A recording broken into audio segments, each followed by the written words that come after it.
Yes. Welcome to Los Angeles Real. My name is Christian Monzon. Thank you for joining us today. On this episode, we're going to be talking to Sultan Sharrief. Sultan is a filmmaker, writer, director, producer, amongst many, many other things, as you'll soon find out. We're very lucky to have him. I know you're going to enjoy the episode, so stay tuned. And remember to like us on Facebook, follow us on Twitter and Instagram, and tweet us your favorite quote from the show, and we'll give you a shout out on the website. That's www.losangelesreal.net. losangelesreal.net. See you next time. Welcome to Los Angeles Real. My name is Thomas Faustine Husking. I'm joined, as always, by my co-host, Christian Monzon. Still me. And today we're very excited to have Sultan Sharrief in the studio. Howdy. He is a filmmaker, an entrepreneur, a public speaker, motivational speaker, an ice sculpturist, rugby player. Blew my mind. Yeah, dude, you do lots of stuff. I guess, I suppose. Why? And why those things? How did that happen? Each one kind of came about in its own way. Ice carving, I started in high school just to be different and kind of reject a lot of the ways that I was expected to act growing up in Detroit. And ice carving was the best way to do that. And then I started ice carving club in college, so kept doing it there.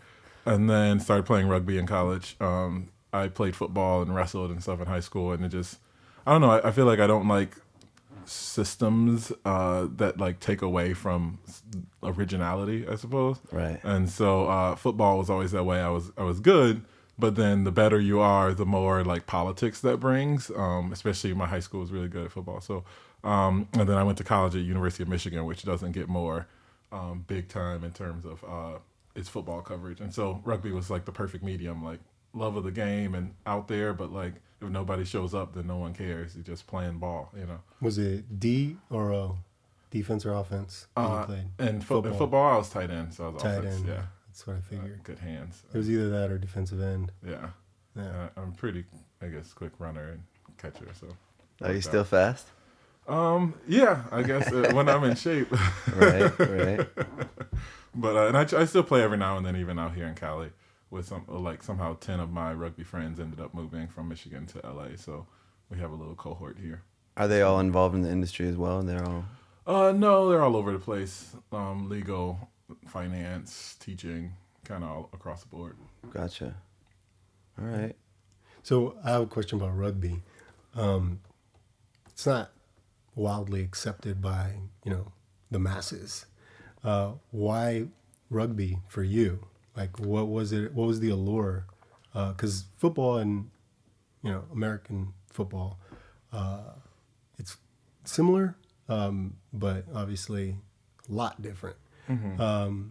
But what was it about rugby, and do you miss it? Do you ever play? Yeah, I definitely miss it. I think the reason is probably what you started with. It's not widely accepted. So there was this there's this rebel element to it. In college, it was like Fight Club, because you'd be walking around campus and you see somebody with like a black eye or like cleat marks on his neck or something. You're like, hey, what's up? You play rugby. Then and it's just very kind of underground, but it's also there's a level of fraternity to it that I think is deeper than football. Like even with the other team, there's guys I still know that played on opposite teams, and you try to destroy them on the field, and then afterwards they buy you a beer or something, and so It's a brotherhood. Yeah, there's a brotherhood, and so and you feel it in the gameplay, like the way the game is played. You depend on other people, and they depend on you, and a lot of times like that sort of mutual support is the only thing keeping you from like falling down. Like literally in a scrum, you're both leaned against each other, and if one person gives out, everybody's going down. So there's this level where you kind of give up a little bit of self, for the sake of like the larger group. And I kind of like that. Like, That's awesome. And so, and it felt different than football. Like you're not trying to destroy people. Like safe play. People think rugby is dangerous. It's actually safer than football because the gameplay, if you play smart, you play safe. And a lot of the things that are really dangerous, like, blind sides and diving tackles and clotheslines and stuff in football, that stuff is all illegal in rugby. So you're either making penalties all over the field, in which case your team won't like you, or you're playing smart and and playing safe. Yeah. So I don't know. And it's cool because it's growing nationally. There's high school teams now, and my little cousin in Inglewood plays rugby. And so it's definitely gaining popularity. And I don't know. They call it a gentleman's sport played by hooligans. As I understand it, football is apparently more dangerous because of the pads. Yeah. Right? Yeah. Because you're not going to spear somebody with your dome piece in rugby because you're going to split your wig. Yeah, you can get hurt just as much as the other guy. So you're looking out for yourself by looking out for someone else. So do you guys claim to be tougher than football players then? Yeah. we there's a joke that's on a lot of T-shirts, and it's like rugby players don't wear pads. Right. Football is just rugby with pads. So it's a cool game. That's fucking cool. I've always, through my travels, I would see, games in Europe. It's a bigger sport in Europe than here in the States. And I never really understood what was happening. So it was intriguing. I started looking into it. And the more I looked into it, the more I was like, maybe it's not for me. But that's, it's different. You really need to, you got to play to know, in a way. Totally. The way I got into it, it was freshman year, and some guy just threw me a rugby ball and told me to come out and watch a game. So I just show up on a Saturday and to watch a game, and then they just threw me in. And so they found somebody with the same shoe size, and this guy took off his shorts right on the field and just hand them to me, and then somebody else gives me their shoes. And then they throw me into the C-side game. You have A-side, B-side, C-side. And I'm playing in the C game, and then there's this older guy, Jack Fisher, who's maybe 53, because there's always alumni teams that play with college teams and kind of coach them. And Jack Fisher is showing me how to play and where to put my head and stuff. And then dude just gets railed in a tackle by somebody who made 19-year-old. He's 53 and gets destroyed. His head starts bleeding. And then he just rips off his shirt sleeve, ties it around his head because you can't bleed on the field. And then he checks to make sure it's still not bleeding. He's like, all right, I'm good. Game on. Beast right there. And I'm just like, this guy is awesome. I'm playing this sport, sick, man. And so, it's kind of you don't really sweat small stuff in rugby, and I kind of like that.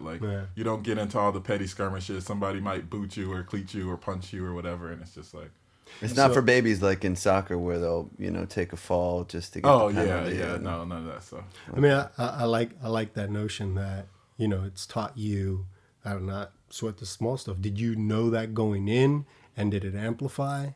Or, there was one of the things that I wanted to ask you was, did you learn from rugby, or did you take stuff from the sport and then now are applying it to your filmmaking in the rest of your life? Yeah, no, I definitely took a lot away from rugby.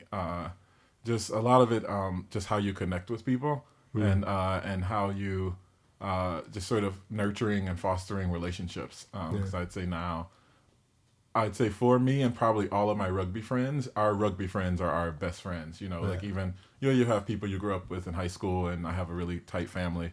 But there's this unique bond that you have with people, and that I don't know.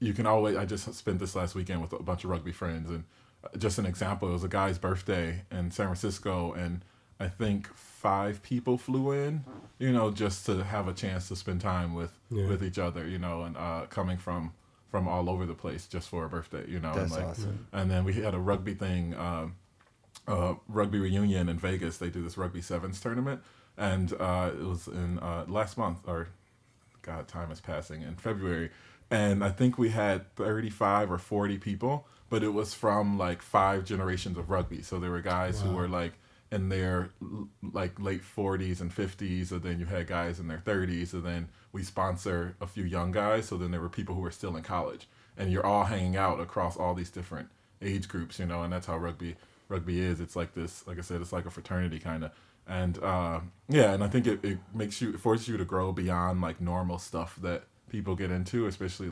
age-based stuff. because I regularly remember hanging out with guys who had kids and who were older, and they still played rugby, and some of them partied pretty hard, but then they found a balance with like the rest of their lives that I appreciated. Let me ask you, for people that don't understand or don't know enough about the sport, when you're, is there like a quarterback, or does everybody sort of have to be a leader? Yeah, everybody's like the quarterback in a way, and that's kind So of that's pretty cool. I mean, that's Yeah. different from other sports where you're sort of like everyone defers to the pitcher or the quarterback. Or yeah. whoever. You all have to know the game and know. You have to know each other in a way, and so no two people will do the same thing with the ball in any given situation.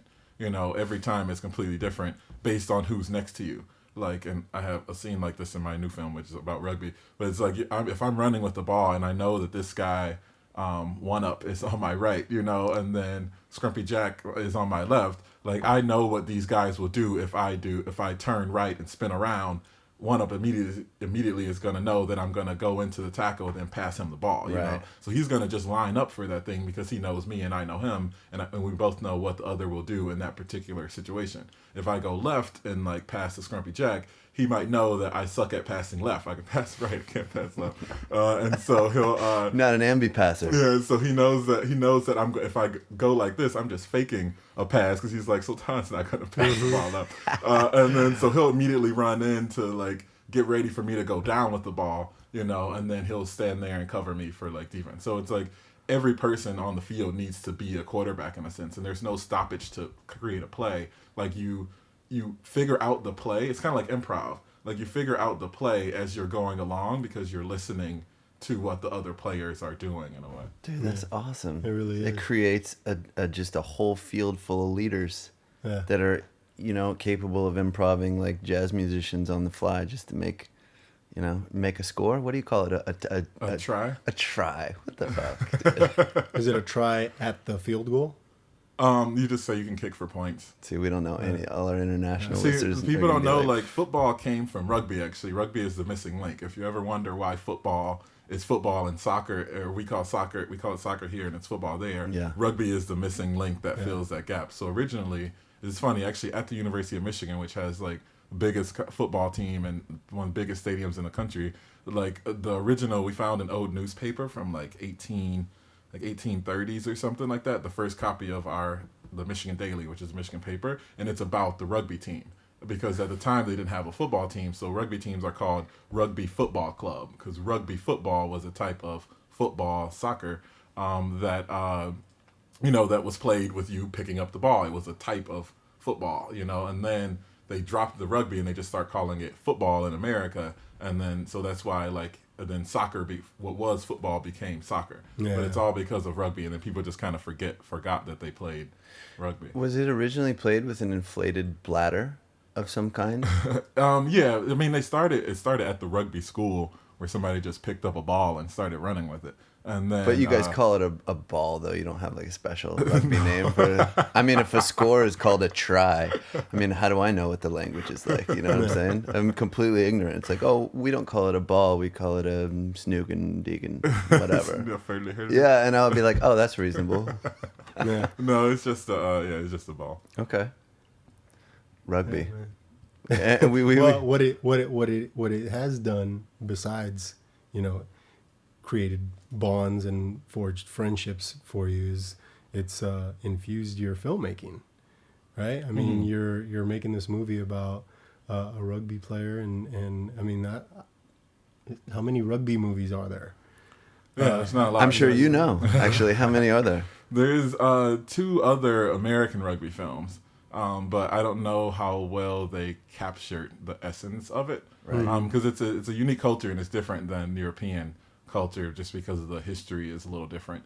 In America, there's this sort of rebel element to it. Yeah. Like everybody's a rebel, and like there is this Fight Club element to it. Like I could go, like I'll be in the airport, flying through Denver or something, and I can see a guy's bag because everybody has a unique sort of, we call it a kit bag, and he played from some other team, and immediately like we'll start talking, and we'll get along, and he'll know what position I played and what I went through and what back problems I had, and like all of this stuff just off the get-go, and so like that, I don't know, that element, like where you're sort of bonded with people who play from all over. Can we talk about the film for a second? Yeah, Let's sure. first of all, your background. Bilal Stand, which was your film that premiered at Sundance in 2010, took 4 years to make. Yeah. As I understand it. What gave you the audacity to keep going after 2 years, after 1 year? What did, I mean, you really wanted to get that film made. There are not many people who will do work on a film for 4 years. Yeah, well, it's I mean, I'm stubborn. It's probably the short answer. But it was, I think I believed that it could work. Right. And so, I mean, we had shot a film. We could have released a film after 2 years.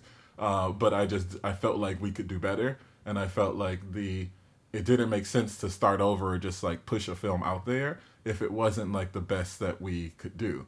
And especially that being my first time directing a feature film. So I wanted it to reflect, to just be the best reflection. So at one point you said, okay, that's a wrap, right? And you started editing. And you got the pictures in the can and it was ready to go, ready to submit.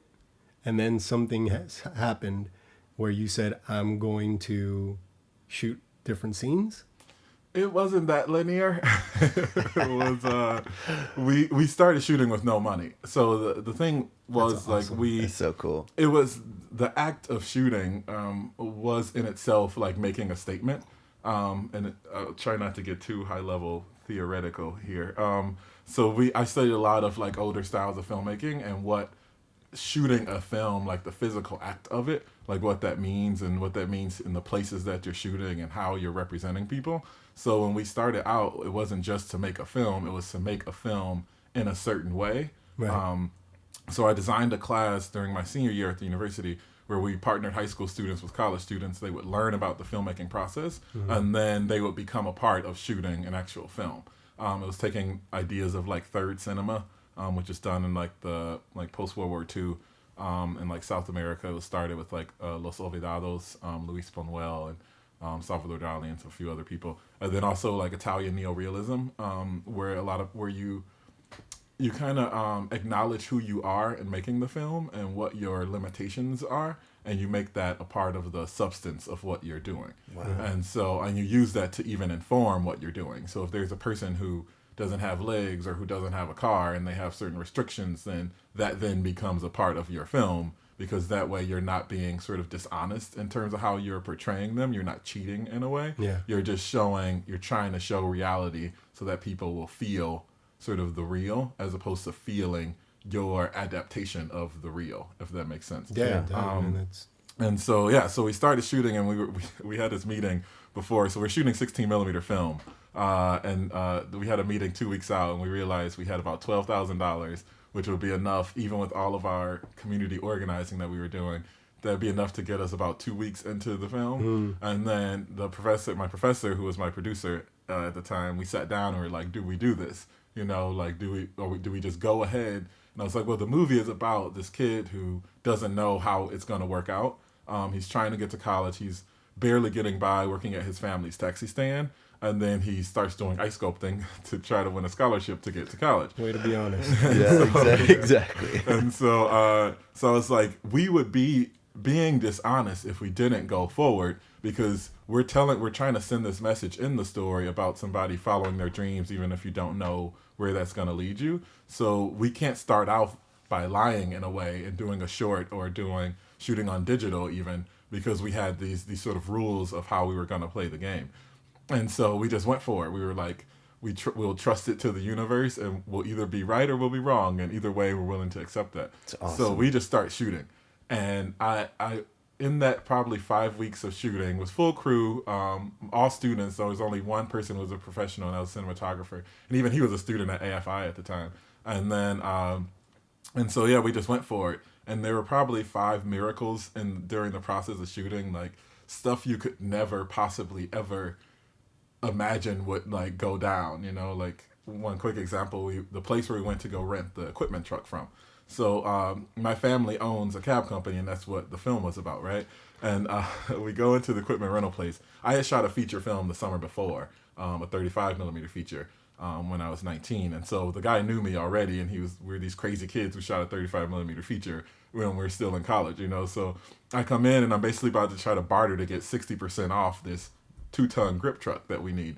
And so, and I know, like, I have no argument that will work, but I just know that we need to do this. So I go in and I start telling them what we're doing, and we're working with inner city kids, and we're partnering them, and we're mentoring them, all this other stuff. And then I start telling him this about my family, and they have this cab company in Inkster, this little area of Detroit. And then he goes, wait. Did your grandfather start that? And I was like, yeah, he started it back in like the 40s. And he's like, what kind of car did he drive? And I was like, he had this big black Cadillac. Why? And he goes, when I was 8 years old, I was walking home in the rain, and everybody knew this guy who had this big black Cadillac. And he lived not too far from where my family's cab stand was. Now, mind you, we're in the suburbs now, so we're like 45 miles away from where this went down. And he's like, do you know that cab pulled over and like he gave me a ride home in the rain, and I never forgot that. And it turned out it was my grandfather who had given this guy a ride home like 50 years before, when this dude was 8 years old. And so he was like, all right, just take the truck and go shoot your movie. Wow. And so he just and then we ran out of money like 4 weeks into the shoot, and we call him, and he's just like, just keep it. Just keep the truck and finish your movie. That's amazing. And there are like 4 more things that are just as crazy like that. What was it like directing for the first time a whole bunch of non-trained actors? How did you do that? And how did it obviously worked out really well. I mean, you had some really talented people in the film, but what was that process like? I mean, it was just relating to people that I knew, and I knew what they were going through. So it was really, I didn't think of it as much as directing as much as getting people to be honest, I think. Right. And to understand why we were telling the story we were trying to tell. And then, and to just get them to keep going and keep showing up. And so, and I had taken acting classes also, so I would understand how to talk and communicate with actors, and so a lot of it, like my style is just, and I borrowed some tips from neorealism, where you just kind of force people into a certain mind state, by any means necessary, by abusing them. There was only one case of potential whatever it takes, abuse, and he was a bigger guy, so I didn't feel bad about it. Right, exactly. But yeah, and then and a lot of times just being open to, like, my idea is like, everybody is, what we think of the world is totally based on our experiences and our instincts. And so in any given situation, if there's a girl, for example, who's having relationship issues because the guy doesn't think about her, like, inherently she will know what that feels like better than I will, because I could probably see that, and I've been in that situation from the opposite side, but that girl, her instincts are always going to be better in that particular situation of what that feels like than me as a guy. So instead of trying to force her to perform what I saw as that situation, I'm just going to be like, I know you've probably been in this situation, so then just be honest with what that felt like. And then if your words for explaining that or conveying that feeling are different than what I happen to have written on the page, then let's not worry about that, because the point of this scene is to be honest with that. So you're not a stickler with your dialogue? Like, no, we had to transcribe the film after the fact, because I didn't have a script that fit what the film ended up being. Cassavetti style. Yeah, because there were some scenes that were totally off book. Like, they just people would just start going, and then they were just feeling the scene, and they knew where they needed to end up, and so then they just got there the best way they knew how. These were, you said, non-actors. Non-actors. Yeah, there are only about 6 actors. Everybody else was just playing a version of themselves. Okay, and they would just go with the improv. And was that something elicited? Did you bring that out of them, or were they that much in character that they realized, what the next proper thing to do? I mean, that shit's hard for actors. I think a lot of it was about creating an environment. Yeah. And so we were shooting in like all real places. So, for example, and a lot of the people were connected to the story. So they were real people in my life, because it was based on my life experiences. So we'd be at the cab stand, for example, and then, in Detroit with 30 cousins, like, something's always going down, right? And then the lead actor, Julian, he would just be sitting around and watching my cousins, like, making fun of each other and just going at it. So then we'd get in a scene, and he'd say a line that he heard my cousin say, like, 10 minutes ago when they were making fun of somebody's shirt or something. See, but that to me is, Julian was an actor. Mm-hmm. That's something that an actor would do, and know that it was appropriate, because it fuels his character. But like a non-actor, I was blown away when you said you only dealt with one professional, but you did. I mean, you populated it with people who did have craft? There were a few. There were 6 actors. But I mean, everybody else, like they. Trying to think, because there's one guy who gave probably one of the best performances. And he's just a character himself, you know? And so in any situation, he never, I don't know if he ever memorized the line of the script, but I could just be like, because he's a friend of my old family friend.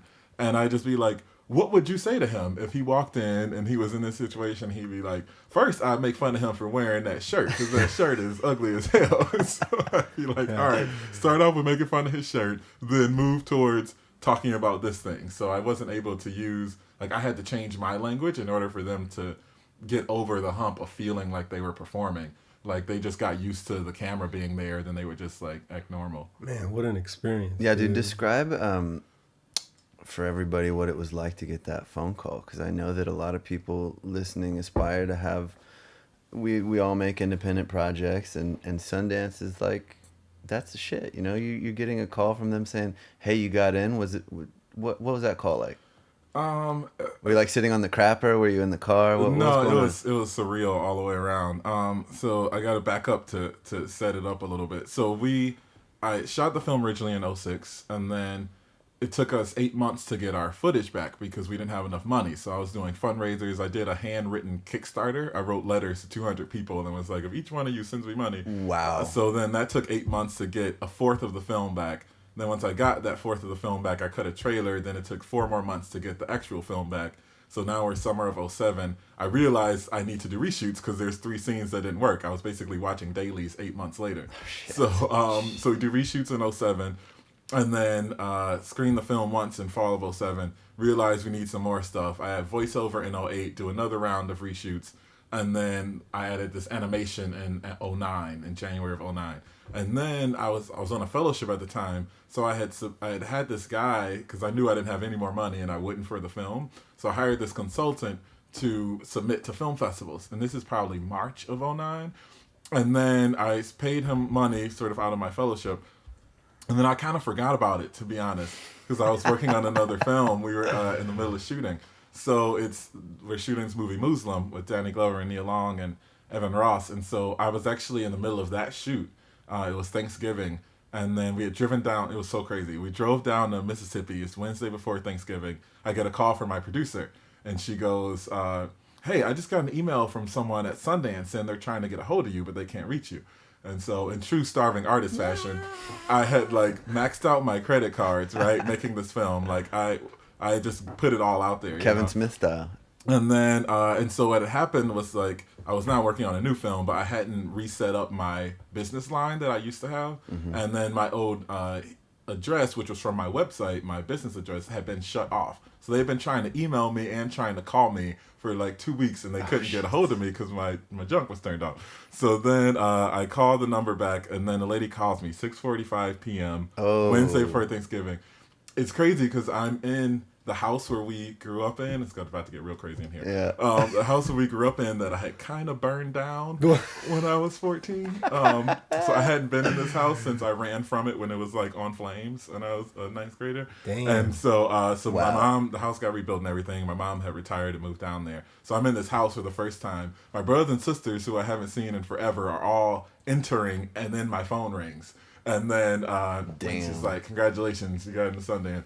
She's like, you're hard to get hold of. She's like, you're harder to get a hold of than Clint Eastwood. Damn. I'm sorry. But yeah, it was crazy. And then my whole family was there. So they all heard the news. And wow. I have 8 brothers and sisters, so there's a lot of us. It's hard to get people in one room. So this cool. is the last time that it happened, actually. So, and my cousins had come down from Chicago, and they were big supporters of the film. So all these people who had been through it with me were all there when we found out we got in. Was that just serendipitous? And then you got? Yeah, it was all just, all just happened. And we were in the last weekend of shooting for Muslim, actually. So I felt like on top of the world at the moment. Wow. When was that the first festival that accepted your film? Yeah, that was the first thing we submitted to. Wow. Because I knew I wanted to go to Sundance, so this is actually what caused a lot of problems earlier and how I became a motivational speaker. Like, I lost friends. Like, when I said we were 2 years in and we could have submitted to a festival, people were getting mad. They were like, we worked for you pretty much for free. Yeah. You know, every time you called us, we came back for reshoots again and again and again, and you won't submit to a film festival. Like, what's wrong with you? The movie's pretty good. You're screening it all over the place, you know, and it's going really well. Just maybe you won't get into Sundance, but like you'll get somewhere. And I had one of my best friends set me down and he was like, just accept that you won't get in the Sundance and then you can move on because your life is getting held up and everybody else is doing other films. And you wouldn't. And I was just like, I'm going to give it all I got until I don't have anything to give anymore, you know? But the problem with that, we all like the way that sounds, but when you're doing it, like, it looks desperate, you know, especially now when people want such quick turnaround. Yeah. And so even in Hollywood, like, I can see it when I go around the meetings for my new film. Like, they're not used to people hustling. They're not used to people not giving up. So if you keep coming back again and again and again, then they think, like, who is this guy? This guy is desperate. He's not doing anything. But just because they don't realize what that perseverance looked like. Yeah. But I know what it looks and feels like because I've been through it before for 4 years, you know. And then I think the biggest thing when I got the call, it was like I was right. You know, I think that was the biggest thing that I felt. Vindication! For all the people who had said everything, and I didn't have to go back and like call people and be like, in your face. Right. Told you, motherfucker. That's my comeuppance. But a lot of them actually came around, which is it's so ironic because that's what the film is about. It's about this kid who says he's going to do this big thing, and all these people tell him like you're being unrealistic and you're. Wow. So that's how I became a motivational speaker because I had a movie about a kid that's based on my life trying to get to college with all these people telling him he's not going to make it. And then as I made the movie, all these people were telling me that I wasn't going to make it and I refused to give up. And I have video footage of like 4 years of me struggling and being broke and trying to make that happen. So then when you get there, you know, it's like this happy ending story, but everybody likes the happy ending and nobody likes the process that you go through to get the happy ending. Right. And that's kind of what is the basis of my motivational speaking when I work with high school students and stuff like that. The film's called Bilal's Stand, Bilal apostrophe Stand. It's on Netflix? Yeah, it's on Netflix, yeah. So you can check that out. You can buy it on iTunes or at our website, bilalstand.com. Very nice. Well done. So the aftermath of that, you guys show at Sundance. You get a really rave reviews for the most part. Then you got into the Seattle Film Festival and a few others. Yeah, MoMA was probably one of the coolest. MoMA, New Directors, New Films, because you're playing at like Lincoln Center and wow, they have posters of other people who've been through there, and it's like Spike Lee and just like every director you can imagine. And at the time, they were actually having a Tim Burton exhibit at MoMA, and so it was just really cool to be in that space and. They treat you well. So at MoMA. you're named one of the top 25 independent filmmakers to watch in 2010. Yeah. You're kicking ass. You're producing Muslim. And at what point did you go, you know what, I'm going to do this on a bigger scale. I'm going to move to Los Angeles and continue this? Not for a while. So after we finished, we wanted to get the film out, you know. And it was weird with me and probably what makes my life miserable now is I knew that my film worked, you know, which is a thing that I think so what I did, I had a fellowship from the University of Michigan where this thing called the Center for Institutional Diversity, where because my film had this sort of educational quality to it, I was actually showing the film at high schools and colleges around the country before it went to Sundance. And so I was editing it as I was showing it because I'd give them a questionnaire and they were doing it as sort of an exercise, like educational exercise. I was using their feedback to tweak my film, you know? And so after we got that version that Sundance liked, the reason I stopped editing was I could go into any environment and screen the film and people would like it. And I knew that they would, or the majority of the audience would like it. And I would watch the audience watch the movie. Nice. And so I would see the parts where they laughed and all the changes I was making was in reaction to all of that process. So then once we got all the stuff and you meet with all these distributors and Sony and all these folks, and then everybody was like, yeah, we don't know how we would get butts and seats to see your film. And one guy, you have these heartbreaking conversations after you've been on this roller coaster journey, and he's like, "I liked your film, and my wife liked your film. She told me to tell you she loved your film, but we can't distribute it because you don't have any celebrities in it. It's predominantly black cast. You're a new director, so it's a great film, but we can't like help you out." And pretty much every distributor said the same thing. So then I was like, I know that this film works because at that point I had screened it maybe 50 times to audiences from like Boondocks, Hillbilly, Michigan, Atlanta, Harlem. I screened it in Alaska, in What? Fairbanks. Like I had been all over the place. So it's like people like this movie, and they liked it at Sundance. Like that should count for something. Yeah. So I tried to do my own distribution, which I guess I did.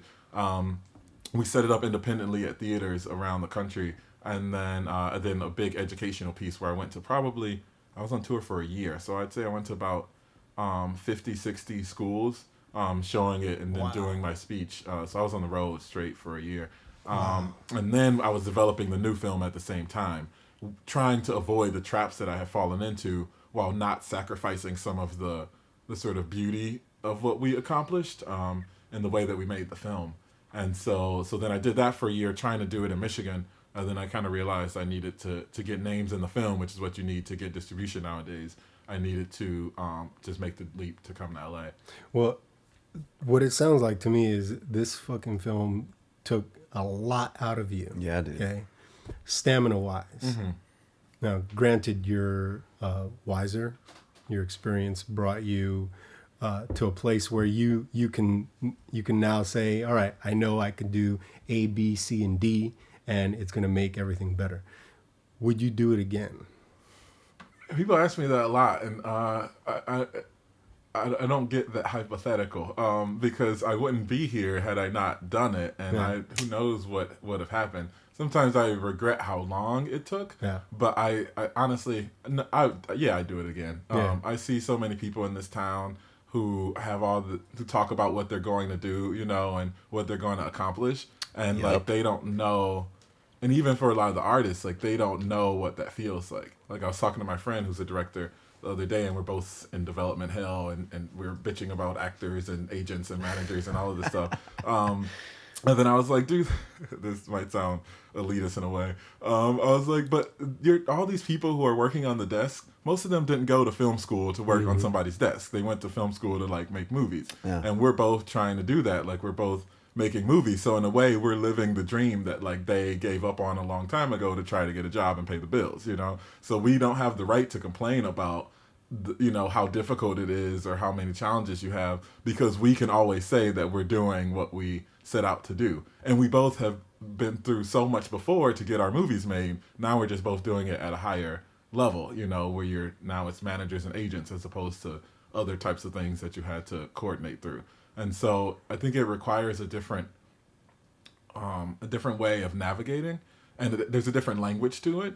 I think now I've chalked up the last 2 years to just like a PhD and trying to get movies made. Yeah, man. I feel you. It perfectly articulated, man, and I wanted it to go on record. I'm happy that you've had to ask that question, or had to answer that question before, because one of the things that I think people are going to take from this interview, I hope that they do, is that when you're doing something that you're passionate about, that you love doing, it's not work. And you would cut your other arm off if you already lost, your right hand. You would cut the left hand off again because it's what you love doing, And to me, that's the essence of your journey, or at least that's what I'm taking from it, man. That's really cool. That's living the dream. Yeah, it's not so glamorous. No, it's not glamorous. It sucks but like most of the time. Yeah, I mean it's a beat down, it's a whipping. But I was curious, so it kind of leads me into the next question. I mean, you must have been a little bit shocked, right, at how difficult it was having those accolades, having those credentials. I'm like, well, my shit premiered at Sundance and I'm named in this and everything's successful. And then you're like, it's still hard to get a movie made, even after all that, right? Yeah. And that's what I went through all of last year. Yeah. Once I got to LA, it was like, what is wrong with these people? And for me, like I've made 3 films, and So I was pitching it wrong, though. I realized I was really focused. So we developed a new model of filmmaking through this process that we went through, which from a business standpoint, I thought was really smart because you're making films for cheaper, you're maximizing your production value, and you get a built-in marketing base by working in the community. But I think the way that I when I came and started having meetings at all of these companies, I was trying to explain that to them and to get them to understand how that could correlate with subject matter of a film. So you could have something that could do commercially well in theaters, but then that could also do well on this like academic educational circuit where there's a lot of money to be made.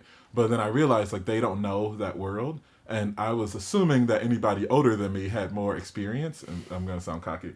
But what I realized is, like, honestly, most of them have never made a movie. And I told my friend Kasim this the other day, and I was like, they don't know what it feels like to show a movie and have people crying and come up to you afterwards and tell you how much that changed them or that impacted them. Like, they don't. I've had that happen to me like more times than I can count. Like, it happens usually once every time I show my film. So then I trust in that, you know. Oh, they're just looking at numbers, dude. Yeah, yeah. And I was looking at numbers too. I'm just about like win situations. Like you can get the numbers and you can get other stuff too. And most of the films that we remember, you know, that have touched us over the years, they did both of those things. It's just that now like people aren't trying to make a good movie anymore. They're trying to make a movie that will make money. And I didn't fully appreciate the difference between those two motivations. I thought they were the same thing and they're not. But do you think it's reasonable that you can expect to do both, and that's what you kind of do in your films? I just had to change my focus, and I had to realize that in making a good movie and an honest film and with an honest script, like that would lead to or that would convince people that it could make money. So in a way, I had to stop trying to do all this other extra stuff and just really get focused and be like, I just need to tell an awesome story. Yeah. And I need to come in there and give them a script that they can't refuse, you know?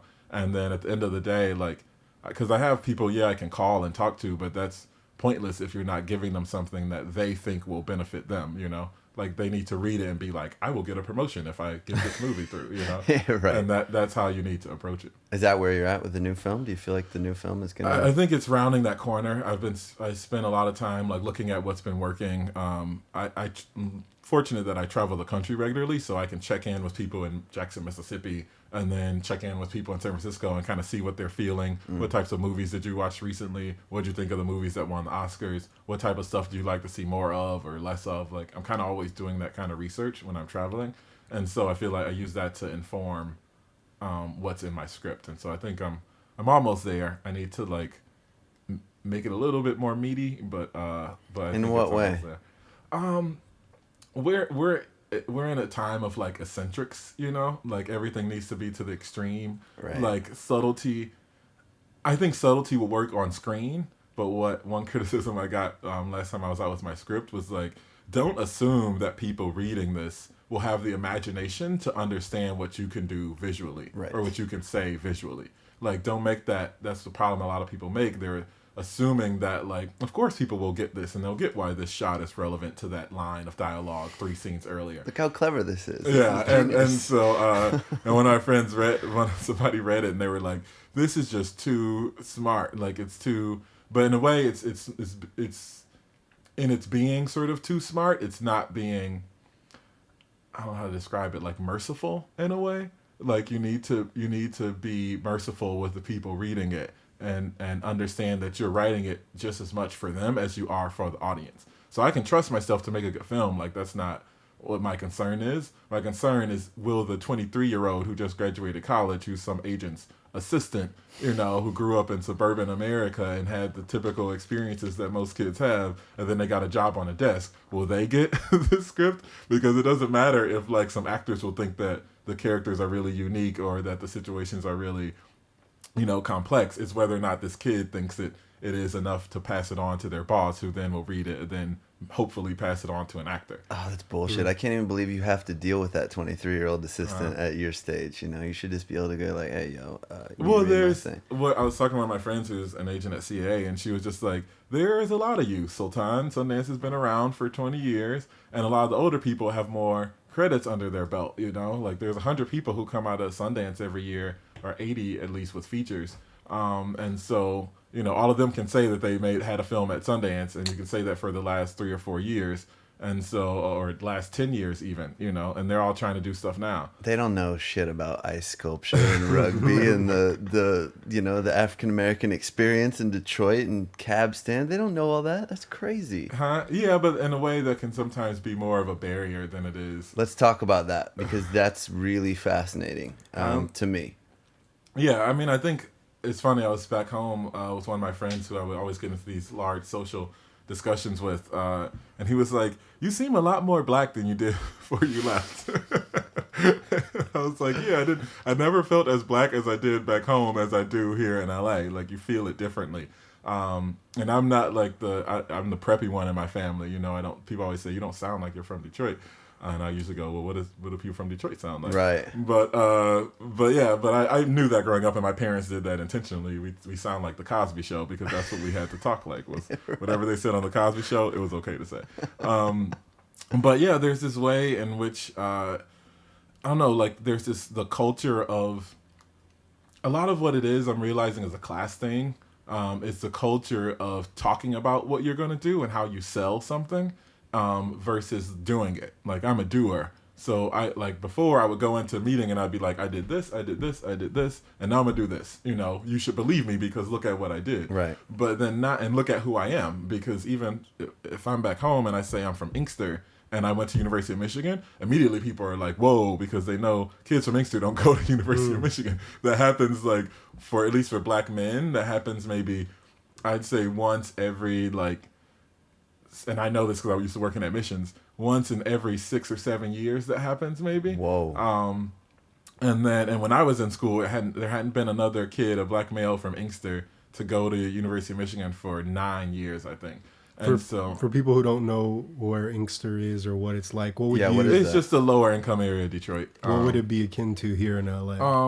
Like Watts or something. And Watts and UCLA probably have the same statistics as Inkster and University of Michigan. So for me, I think in Michigan, there was a respect that people had. And I see that in older people, like the baby boomers usually have that respect that, oh, you're a kid who's pulling himself up by the bootstraps and like making stuff happen. But then what you get into when you're going into these meetings, or you're dealing with the middle management folks or the assistants, or even sometimes the assistants, you know, and then they don't know, they don't have any respect for that, for people who talk differently or communicate differently or seem to think differently or be into other stuff. Even sometimes I see them like sizing you up when you walk through the door. Like, I had a meeting at CAA and then I went in, and then as I was meeting with two friends, and so I go in and I'm like, I have a meeting with this person and this person. And then I could see the girl like Googling me while, like, I could see the reflection in her glasses. She's like Googling me like while I'm standing there, like, who the hell is this guy? Right. Why is he coming and have meetings with a couple of people and I don't know who he is? And there's this expectation that you should look like you're playing the game, or that they could even recognize how you're playing the game, you know, immediately. And then there's this sort of social punishment that comes afterwards. And a lot of it, like, it stressed me out, like, to the point where I was ready to just give up last year.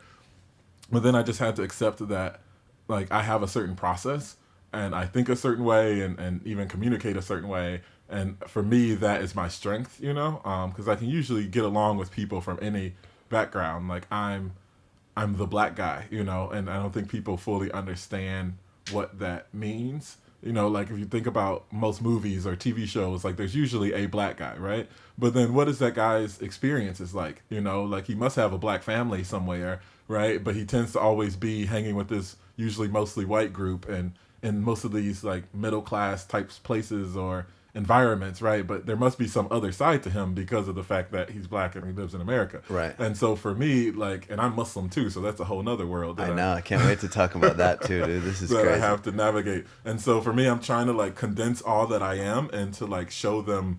I feel like if you imagine like an octagon, that each side of it is like different, you know? And then going into these meetings, you got to try to turn this one side on and not let too much of these other sides show, for fear of them like scaring people away. So, like, I just have to be, like, as focused as possible. Otherwise, they'll get scared. And a lot of them, this might sound really weird, but you probably heard it before. But somebody told me they're like, you might need to just urban it up a little bit. Oh, no, really? Because for the people, they're uncomfortable with the black guy coming in who doesn't sound like a traditional black guy. So then they're trying to figure you out, and then they're like, your name is Sultan, you're Muslim, you play rugby, you do ice carving, like you do motivational speaking, and you're how is that going to equate to you making a movie that's going to make me money? Like, because they're like, if you sound like a rapper, if you sound like 50 Cent, I could see how you could make me money. Like 50 Cent makes people money, and Kanye makes people money, you know, but where is this sort of academic sounding person? Like, how does that equate to you making me money? Like, I don't get it. Yeah, they want to pigeonhole you. They want to stick you. Yeah, everybody wants to compartmentalize. Yeah, it's more like they're just uncomfortable when it doesn't fit, and they don't even want to think that they're uncomfortable when you don't fit into a box, because then that might mean they had some level of hang-up. Really, really deep racism going on. You know, it's not. I don't think it's racism, because I think that means, or that held some connotation of being a conscious decision. I think it's just people's comfort zones. You know, like, if we really think about most of the execs and do like a profile of their experiences, like most people probably came from middle class homes, which inevitably means that there probably weren't a lot of different people growing up with different types of experiences, you know, and then they got into the workforce, which again, probably not that much diversity in the workforce and the people that they deal with every day. So there would be times where I would be sitting there talking and I could see them like just staring at me like, what the heck is this guy talking about? And I know that I do that to people a lot.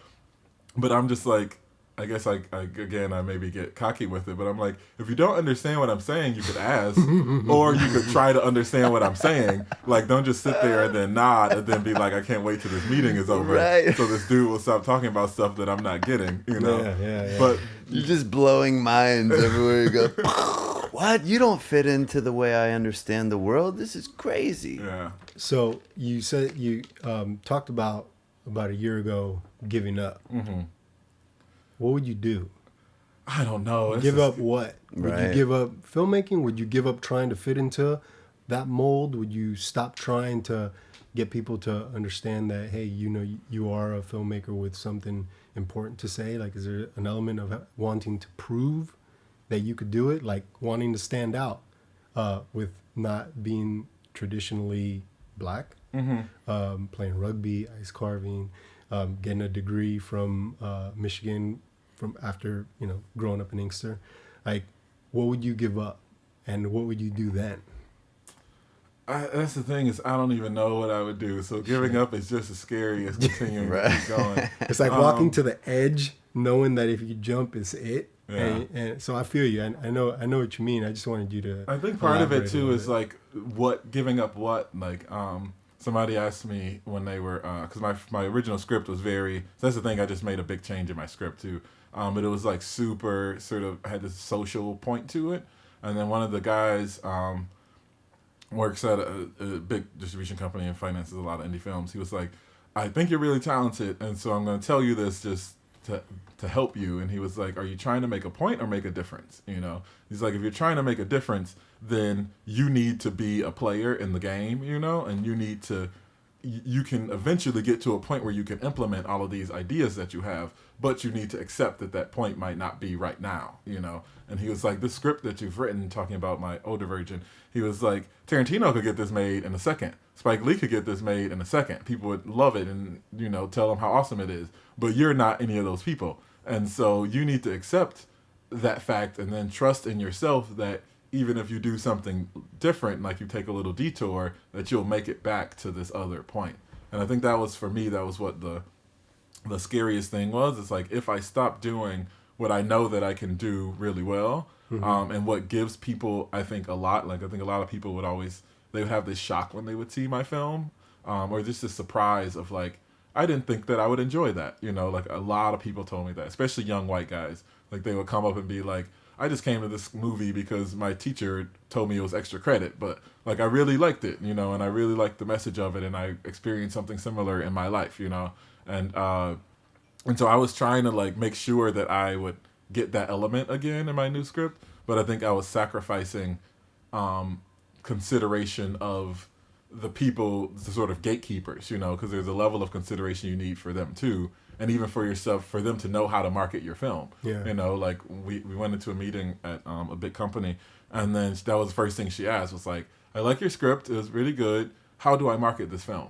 you know, and I'm thinking You're like, that's your job, girl. What are you asking me that that's for? what I used to think, but Crazy. that industry doesn't exist anymore. If you're a filmmaker, like you pretty much, this is what I'm doing now. Actually, I'm making a sizzle, and going to do a short film with a sizzle, because you can't even go in if you're doing anything different. If you're doing a genre film, a sex comedy, a horror thing with some zombies or whatever, then yeah, it's a little bit for them. It's easier for them to imagine that. If you're coming with something different, especially like a indie drama, comedy, whatever, like you need to show them exactly what it looks like. Here's our demographic. Here are the numbers. We've already done our due diligence. Yeah, and here's exactly what the trailer will look like. You will make a trailer that looks exactly like this and has this feel to it, and then they kind of go, "Oh, okay, I can see that." Yeah. And this is you're doing it for your next project. Yeah, I'm doing it for my next project. The So I script that rewrote we read, yeah. I rewrote the script and made some tweaks to it, and then I just plucked out lines. And then I try to basically show in a trailer what represents certain sort of cross sections of the film, Sure, so that they understand how to market that to different demographics. Yeah, wow, dude. Knowing what coming from your background and having to apply everything that you had to apply, you know, in these meetings, that sizzle reel, how save me here. Well, are you? No. This is why I'm happy that we have this dynamic. I lost my train of thought. All right. Well, let's. What is that meeting like? Because this is what I think about. It's like you walk in there and you're present, right? You're kind of hard to ignore. You come in, you're looking at all these executives who are like, we can't figure this guy out. Do you sit down? You pitch the script, and then do you all sit around a little screen and watch the sizzle reel together and hope that they're like enjoying the shit out of it? So I my last round of meetings, which I stopped before the rewrite, I wasn't dealing with that. I had a video, but it was more about our production model, and so now, I mean, that's kind of what I'm hoping. I've scripted my meetings, actually. Really? Yeah, What? I've scripted Wow. the meetings, and I've been taking improv classes, and so I'm actually going to go in and perform in the meeting to give them something that's more easily. I think that's a digestible. good idea. I think that's a great idea. Yeah, I like write in jokes, like No. because I think part of it is I need to get them to understand me a little bit. Like even that whole black guy thing, I came up with that. Like that's my opening for going into the meeting. It's like, because my thing with my script and my style of writing, it's kind of like Pixar, you know, like if you watch a good Pixar film, like it's who's the demographic for a Pixar film, Kids, you know? yeah. Is it kids? Because there's a whole lot of jokes in any one of those movies that kids would never ever understand. Well, the way that I look at it is like kids got to get to the movie, so they're going to balance it out with making it enjoyable for the parents as well. I Right. love watching animated films. Like I use it as an excuse to watch them. I take my nephew. You know, Right. Yeah, and so like what they do so well, Pixar and DreamWorks and all those guys, like one, they take a long time to develop their scripts. I actually was fortunate enough, Pixar brought me out to show my film because they have this thing, Pixar U. Pixar is like my ideal company of what I would like to be. Take note, Pixar. Pixar of like mindful films, kind of. But they take like 6 years on each project. Whoa. Yeah, and a lot of story changes and character changes and all that kind of stuff. And they have this whole team of people working, but they're the most successful company because they take the time to do it right. And I think part of the problem in the industry now is people don't take the time to think about the different considerations because they're making more than one movie at once. Like I was watching, I think it was Madagascar or something, and they had this reference, "Your Private Dancer," which is a Tina Turner song. Yeah. And I'm like, I'm cracking up, by the way, but I'm just like, who would think to put a reference to a Tina Turner song about her being a private dancer for money and sticking that into a movie with the little mongoose or whatever that guy genius. is? And I was like, some really smart person, because Yeah. the kids, it went totally over their head. I Yep. mean, they were laughing because he was dancing around with like coconuts or something. Then me and my friends, who was an older black woman, we're cracking up because we know that it's a Tina Turner. So I'm like, in that moment, they've got both of us. Like they wrote this joke and visually did it in a way where they nailed it, and then they got both of us at the same time. So Right. there's two movies that are happening in that moment. There's this movie that some older person who knows Tina Turner songs will get, and then there's goofiness that kids will appreciate. So that's kind of my writing style. It's like doing that, but culturally, because I was just at home in Jackson, Mississippi, which is at least where I was doing a program for inner city kids, like it was pretty ghetto, you know, and I need to be relevant to those people. So the way that I'm talking is going to come off a little different. Plus I'm hanging with my mom and my sister who live there.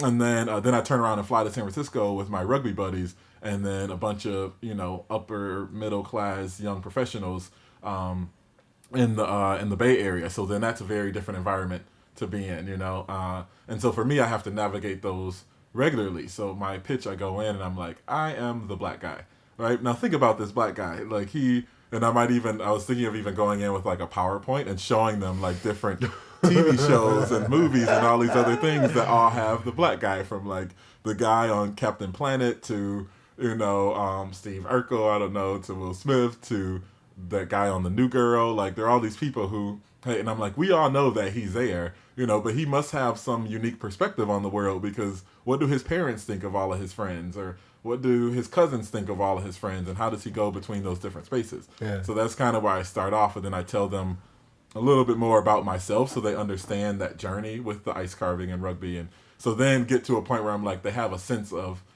I sort of placated them in a way to be a little bit more okay with who I am. And then once I've done that in 3 minutes, Yeah, right. Then I jump into the story itself, which is based on my experiences too. So hopefully they can connect the dots. And then I show the 3 different trailers that I'm going to edit, which each have a different feel, and be like, you can market this trailer to this group, and you can, which has this many people, and these similar films did this well, you know. So you're essentially doing their job for them, so that they don't have to think too hard. Exactly. God forbid they have to think about how they're going to market this film. Well, it's I mean, I used to point fingers and be like bitter about it, you know, but then I just accepted that, you know, that's what the challenge is now if you want to be an indie filmmaker. And if you can do it, you can get your stuff made. If you want to do something different, I have a horror film that, you know, like a sort of whodunit, a bunch of people in a house who start dying. Like, that'll probably be a different process. It'll probably be a little easier to get made. I just need a smart script, and then I could go to some people who specialize in that stuff, and they could probably get it financed in no time. So it's just figuring it out. Let's talk about that work. Okay. So what's your process for sitting down and getting shit done? Because we all know that you've gotten to the point where you can get into a meeting at CAA and pitch. How do you get there? Are you sitting down making sure that you write 8 hours a day? Are you doing the Ray Bradbury 1,000 words a day no matter what? Are you getting your ass in that chair on a consistent basis? Or do you like to procrastinate until the deadline's about to come up? You know what the answer to that is. I want to hear it. Actually, I mean, I'd say the last 2 years, it's been more of an exploration of my process and trying to find what works. I think I probably go through phases where I do that. Like, I'll have 3 weeks where I'll just be writing like crazy, and it's like, nobody talk to me, don't call me, no, I'm not showing up to your whatever party. That's like, awesome. I'm writing, you know, and then I try not to check email. I just try to unplug as much as possible. But then I think what it took me a long time to accept is that my process is very much, I'm still doing neorealism in a way. So like I was just saying earlier, I was in San Francisco, and my friends are ridiculous sometimes. One of my friends brought this, actually 2 friends changed 2 whole characters that I've had in my script for 2 years now in one night. Wow. And one of them, she's like, the rugby team always have these, like, it would be an insult to call them kind of groupies, but they're like these girls who are just down with hanging with rugby guys, and they're around, and they're like one of the group. They're usually dating somebody, or they've dated multiple guys, like, throughout the trip. And so she shows up at this birthday party with a Justin, it was called Just-in Beaver blow up doll that she got in West Hollywood. It's this like blow up doll, and we're at this public park with like families, and she just comes walking up with a naked Justin Bieber blow up doll with you know, like it was just hilarious. Everybody's turning and staring like, what is going on, whatever. And then she we're joking around and stuff, and she takes out her phone and she's like, oh, I need to show you guys a picture of my cock. We're like, what? Turns out she's bought a chicken that is a male, which is called a cock. And then this hilarious dialogue ensues as she's showing all the different pictures of people who've taken pictures with her cock. With her cock. Like, here's my cock with a hat, and here's my cock. Oh, here's my cock with a baby. Here's a baby. And like, so then naturally the guys take that material and it turns into all of these funny stories like off of these pictures on her phone, you know. And then and it was just really hilarious, and I was like, that needs to go in my script. And then another guy was just, you know, those guys who are girls, I guess, too, who have that partner who, like, as soon as that phone rings, everybody just rolls their eyes because you're just like, oh, God, here we go. So he's having this, like, one-sided fight, you know, with the girl, and then we're all trying to, like, be there and be supportive and stuff. But it was very real. It was very, very real and some serious stuff coming up. And I was like, I think I've been skirting over a lot of this stuff that comes with a bunch of people who drink a lot of times, you know, like there are all these other problems that come along with that lifestyle. And I was focusing on one of them through my main character, but not giving some of the other character stuff. So now, even though I've developed some of these other characters for going on 6 months, like all of that out the window, because now this new experience has taken priority over what I was just guessing. Like, I feel like that's my process. Like, I guess at stuff and I try to cover it in terms of how I see it. But then if I see it for real, and I took out my phone and straight recorded one part where my friend was casually standing. I walk in the bathroom and come out, and he's got the blow-up doll's heads shoved in his shorts, really short shorts, actually rugby shorts. And he's just casually having a conversation with the blow-up doll's head stuck in his pants, like, and nobody's acknowledging that. And they talk for like 5 minutes having a serious conversation, nobody acknowledging that there's a blow-up doll. You're like, I'm taking that. Yeah. Yoink. And so when something like that happens, in my mind, that takes precedent over whatever I guessed that my friends would do, because it's like, this is proof of what they did, and I know that it worked because it was hilarious and we were all cracking up, so I know that it's funny. I don't have to invent or like guess. I just use the real to inform my script. Does that mean most of the sequences in Bilal's stand were actually things that had happened verbatim for the most part? Yeah. Wow. Yeah. And so, but that's all, and over that course of the 4 years, like, there was a line in there about the N-word, and it was one of the last things I added. And then this teacher, I was showing it at a high school, and she goes, you know, you don't sound like you use the N-word a lot, but it's all over your film. And I was like, because that's how people in my neighborhood talk. And she goes, yeah, but, she asked me what did I feel showcasing that, even though it wasn't something that I myself chose to express. And I was like, well, I mean, the way that I feel about it, like, it kind of makes you vulgar in a way. Like, as soon as someone says it, like, you don't have a choice in the matter. You're just made vulgar, you know, or it creates this vulgar atmosphere. And she was like, I would love it if you would have said that in your movie. So what did I do? I went back and wrote some dialogue, called the actor. I'm like in LA, I think at the time. He goes to a studio in Detroit and records his dialogue that I've written with me directing him over the phone. Wow. They upload it to Dropbox or something. I download it and give it to an audio guy in Seattle, you know, and then he puts that in. That was like one of the last tracks that we recorded, you know, for like 3 weeks before Sundance. So it's like a voiceover? Yeah, it was just a voiceover awesome. in that scene of him saying like how he felt, and then I added some animations to like support it as well. Oh, there you go. Okay. And so so I'll probably do that with this film, like once we get on set, and I'm planning to work with real rugby players and kind of tie that into a marketing plan for the movie, where I have a competition, because they play like 4 rugby games, so I want to have a competition where we get 4 teams to like compete to be the team that's featured in the film. Nice. And just kind of do it to build up something. And even I've already done like 3 table reads with rugby teams around the country, just being like, what do you guys think of these people? Would you hang out with them? Are they sound cool, or what's missing, or whatever? And just use their own opinions to inform the script. Do you think you're going to continue to use that multimedia approach by having animation and film and kind of mixing all those things within a piece? This one I want to be a little bit more traditional, so I'm trying to stay away from voiceover or any of the cheats or trying to keep from using them too much. And so, there's a different motif with this one because it has a different feel. Right. So there is something there. I don't know how to describe it. There's more of an adaptation before, and now you want to stick to the traditional approach of like you said, not having to use the cheats, but in the moment, you probably didn't look at it as like a cheat. You just thought, I need to get this into the film, and this is the way to do it. So you're problem solving. Yeah, it was very reactionary initially. Like the animation was like, white people are not getting these jokes, and they don't feel like it's okay to laugh make a at cartoon them. about How it. can I get people to laugh at stuff that I know that they would think is funny if they felt it was okay to laugh? And I was like, what could do that, sort of lighten the air a little bit? Because we don't take it that seriously. They just think that we do. And so then I made the animations, and then like the first time I showed it, I was like, yes, like I got it.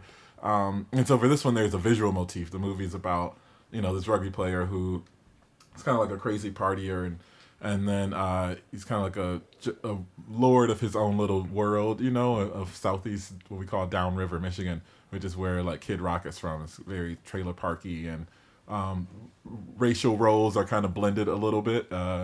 And he's like this Johnny Knoxville type, like always doing crazy stunts.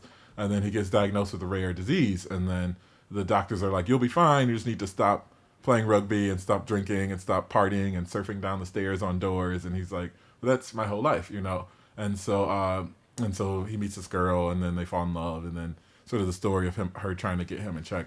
But visually, like for that one, a lot of it is about our bodies, because there's this whole healthcare kick to it, and just realizing like how much our bodies do for us and how much I think we take them for granted nowadays. And so so I'm trying to get people to realize that through the way that I'll shoot the film, which I think confuses the like Lionsgate and all the other people that you go out to, because they're trying to see like, why is he saying that he's going to show this stuff?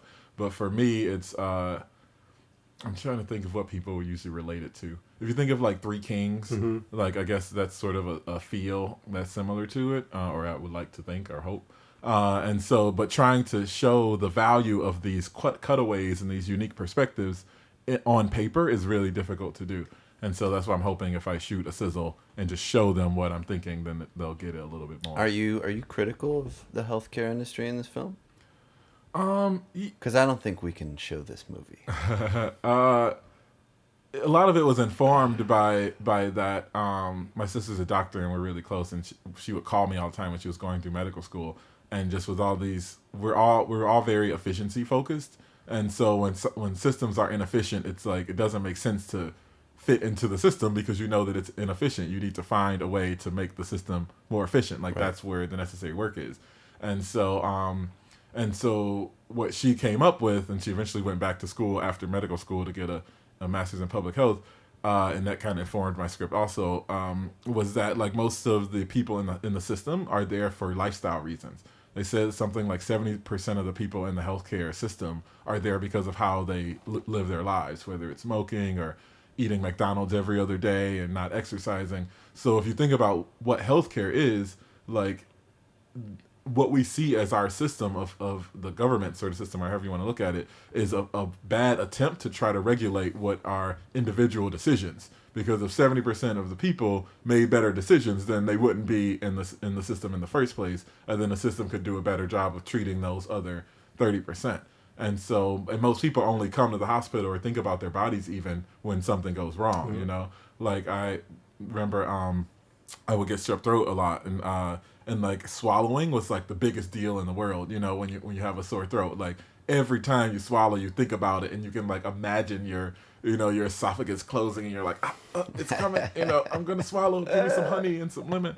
And then as soon as you get better, like your brain doesn't even process like when you swallow, like you can't even think about it, And I remember that I would be like 2 days ago, swallowing was like one of my biggest challenges of the day. Yeah. I spent a good amount of time before and after thinking about swallowing. And then later, like, as soon as you get better, it doesn't even process. And so it's like, how many things are our bodies doing regularly, and how are we either taking care of them or not taking care of them? And so... there's just not enough movies, though, that talk about how messed up the system is in the West in terms of, it's a culture that when there's a problem, you fix it with pills and drugs, as opposed to looking at it and saying, well, why are you having this problem? Like you said, 70% of people in that hospital system are there because of preventable, basically, reasons. And they're trying to shift it to prevention focus. That's what Michelle Obama's kick is, and all these other people, and lots of cities have health initiatives and stuff like that. But what it comes down Big to Pharma doesn't want that to happen, dude. Then they lose money. Yeah, that's true. That's a subtext of the film.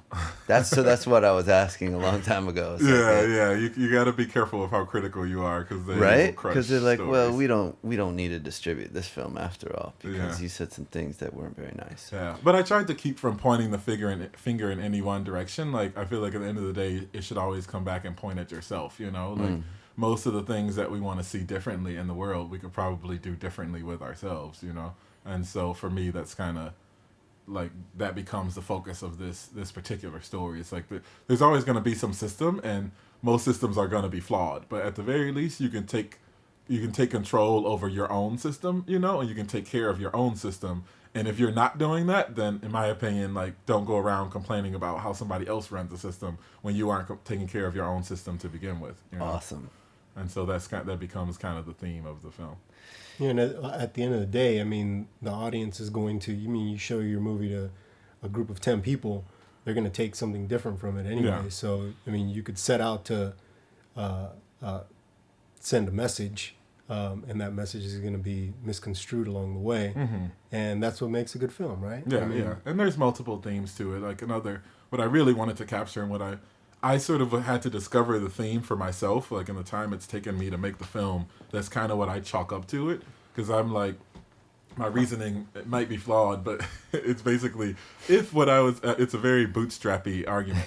It's like, if whatever I was making was good enough to be successful, then some financier or somebody would have noticed it, you know? So if they are passing, then it just means that I didn't do a good enough job of finding what is the story and articulating it so that they would get it. Because I know that I got it. Like, I know that I can tell this story and that I observe, unique things in the world that are important to people. Like, I'm confident in my ability to do that. So then if I'm not getting my movie made, it's just me failing to accurately convey what it is that I'm seeing or feeling with this story, you know? And so one thing that I feel like kind of became in the last rewrite a larger part of the story that wasn't there before is really this, what I see our generation and the ones after kind of struggling with, which is how do you find balance between sort of work, hustle, like your goals of where you want to be, and then living in the moment, you know? And I feel like I don't come across a lot of young people who are doing that well, you know, like they're either too focused on work and they work some 80-hour finance job or, 60 hours in the industry and you're doing all of these things. And then on the weekends, you just go out and booze as hard as you can, as quick as you can, because Monday's going to roll right around. And then you go back to this grind. And I just feel like most people aren't sort of fulfilled in what they're doing. And they regularly sort of yearn to like cut loose and feel free in a way. And then a lot of other people, like a lot of people I grew up with in Detroit, like they're very free, but they don't have a lot of the other stuff that they could have if they would just get a little focused and a little goal-oriented.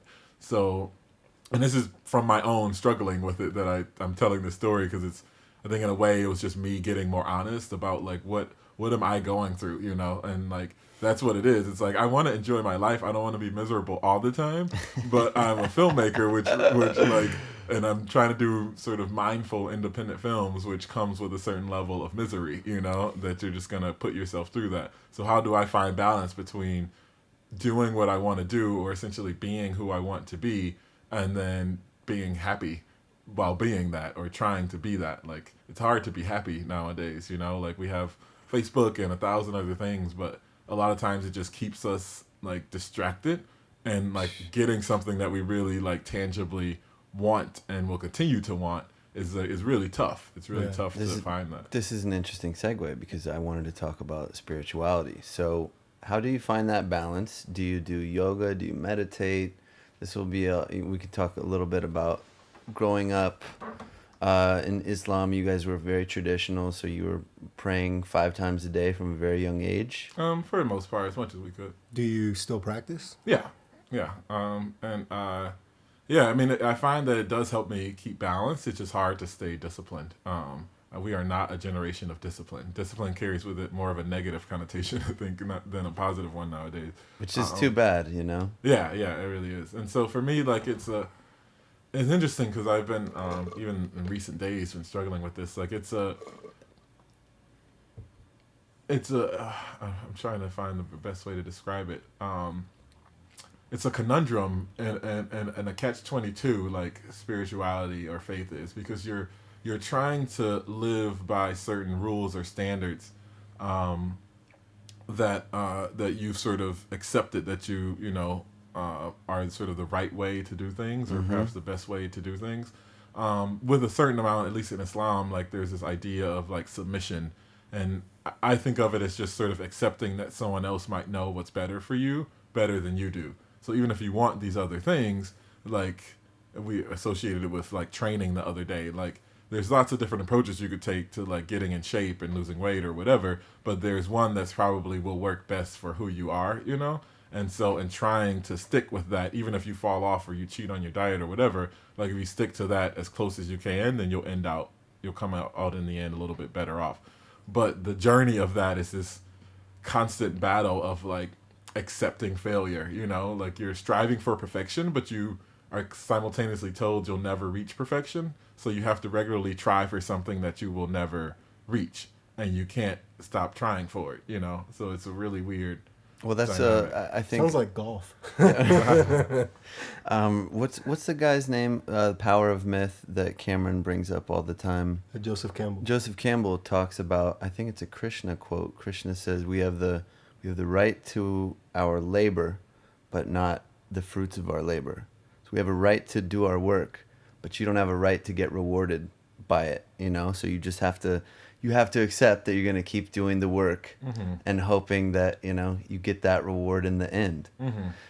Or the work is the reward. Or the work is the reward. That's the way I look at it, because if you're basing your success upon the destination, you know, you could lose You'll your be soul. disappointed. And you could. You'll be miserable. Ultimately, I mean, at the end of the day, if, like we touched on that earlier, it's like if you love what you're doing, then you won. The victory is there. You're doing what you love. That's awesome. How many people could say they do that?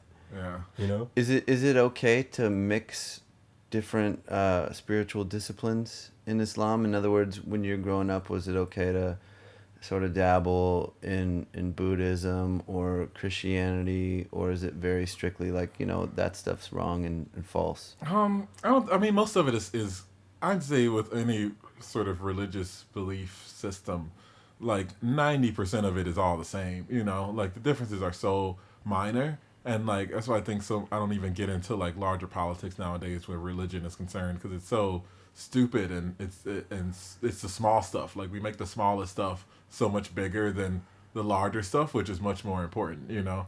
And so, I mean, like we would, you know, most of my family is Christian because my parents converted in the 70s. So we would go to church occasionally, you know, if somebody was married or funeral or whatever. You know, I know the Lord's Prayer, like, because I played football in the South. Played for a year in Mississippi. And so you always say the Lord's Prayer. And they don't get the whole separation of church and state thing. And then, so yeah, and I do yoga and I meditate and I go to some Buddhist joints around town. And so, yeah, just whatever will keep you balanced and keep you focused and mindful. I think the key for me, I'm realizing lately, to keep going is like there's this sort of proportion of how grateful you are to how much you think you have in your life, you know?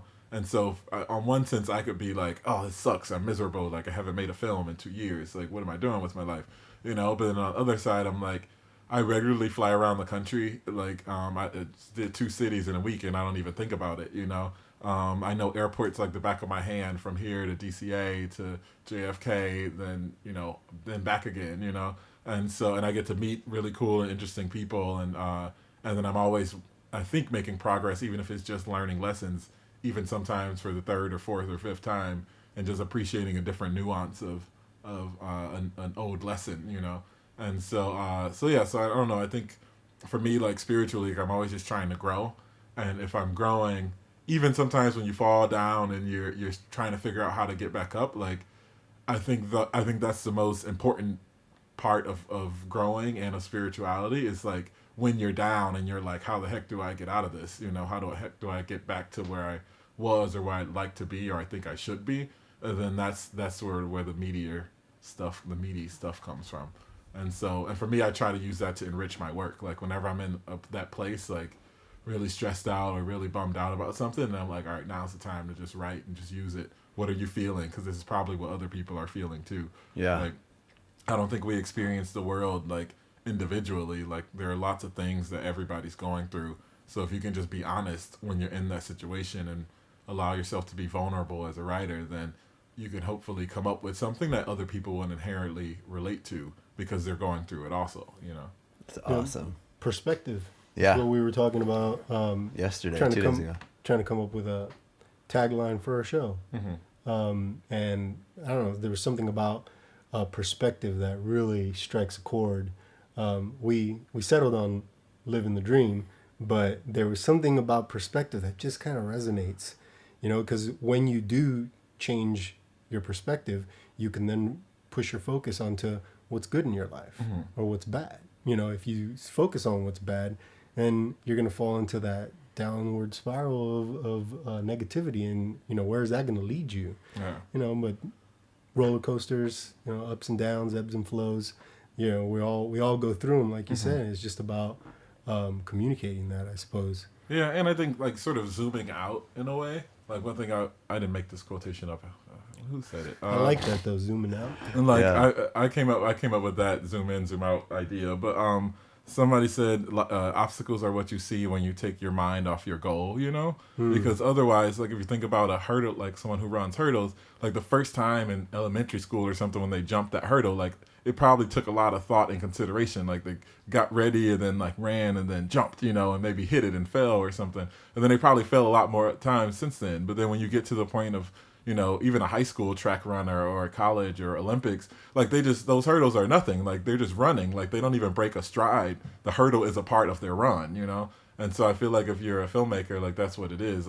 The hurdle isn't a hurdle. It's a step on the way, you know? Like it's sort of like I always do this thing with like, how do you get to where you're going, you know? And it's like, you can't expect everything to be on the same street that you start out on, you know? Like everything's not going to be on the same street as your house. So inevitably you're going to have to make a right turn and a left turn occasionally at different places or even a few detours. But those detours are just like a part of the journey of you getting from your house to the store or your house to the school. You don't sit there and cry at every corner because you can't keep driving straight. Like you just turn right and then turn left again, you know? And so I actually cry at every corner, so Well, you know, that's just a personal thing. that's a really interesting notion to me because I painted this painting once.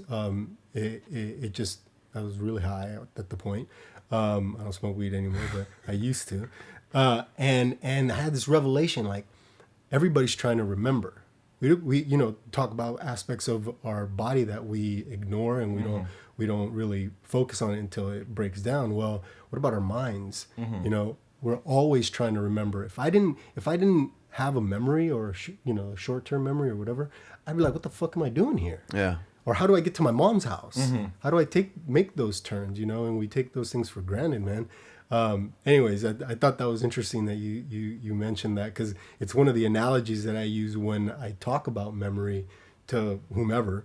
But it's just it's super interesting to me to think like, you know, we're these beings that are always just logging information, you know, filing it away, and we don't often think about it. But you know, when I found out we were going to have you on the show, I thought, wow, man, I mean, he was 7 of 9 kids, you know, well, what interesting, I mean, of course you came out the way you did, you know, because you were, in my opinion, you were struggling to, you know, stand out in a family where you know, there was attention that needed to be paid to in so many directions, you know. So of course you came out the way you did, man. Yeah, I guess that makes sense. I don't want to cut us off early, but his camera's about to die. Oh, And I feel like we could talk for at least another hour. But is there anything you want to pimp or promote before we wrap this up? Unfortunately, early. I'm not really. I mean, right now I'm just in grind mode to try to get content written. So I don't have anything coming out. I do motivational speaking, and I'm getting into life coaching to help because there's so many people trying to go through this process and do it independently. And a lot of times you're just like, what the hell am I doing? Mm-hmm. Like my friends have regular jobs and they like get off work and stuff. And it could be midnight and I'm trying to figure out how I can do something to get ahead, you know?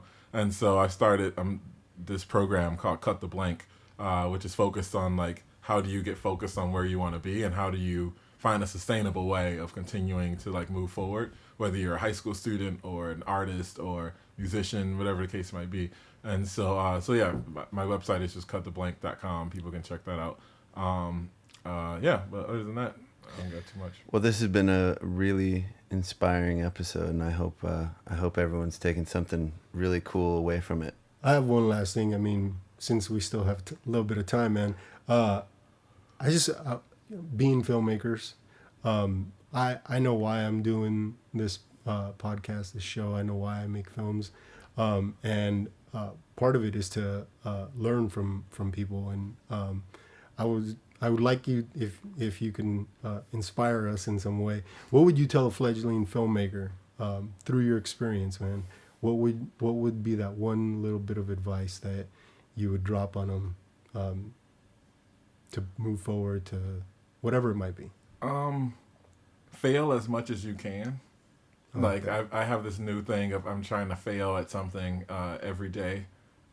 Just because it's the fear of failure that keeps you from trying fully and from being honest a lot of times, which is what will make your work stronger. You know, so the easier you can, like I did improv because I hate performing and I hate being up, and I'm a motivational speaker. I'm comfortable being in front of people, but I always need to be in control of the situation as a director too. So improv for me is the opposite of my instincts because I'm uncomfortable, and then I'm getting more comfortable now and not knowing what's coming. But yeah, just set yourself up like to fail in something that is easier, I guess, for you to fail at. Try a new sport, whatever, you know, because then that will impact your fear of failure or humiliation, or what at the end of the day usually comes down to like not being loved is what is at the root of most people's fear of failure. Talking about that. And so yeah, so the more you can fail at something, like I just played softball this past weekend, and I hadn't played softball in like 15 years or something. And I sucked the first time I was at bat, but then I got better. And then by the end of the game, I was doing pretty well. And so, yeah, so just fail a lot and don't be afraid of it. And then eventually you'll see that your work will start to get better. That's great advice. That's great man, advice. Come on, get out of my head. Wow. Well, thanks again, Sultan. Yeah, thank you for having me. We gotta have Sultan back. Oh, absolutely. As soon as you get your film wrapped and distributed, we gotta ask you more questions. So then I might not talk to you. Yeah, exactly. You're gonna totally forget the little people. I'm gonna learn a little bit more about the system and be like, who are you? We'll recut this and edit it and make you sound gay or something. Yeah, exactly. Go back to that cock joke. Just keep inserting that in. Cox. I really love cocks. Thank you so much, man. No Peace, problem. man. Yeah, thank God bless you. Live that dream, guys.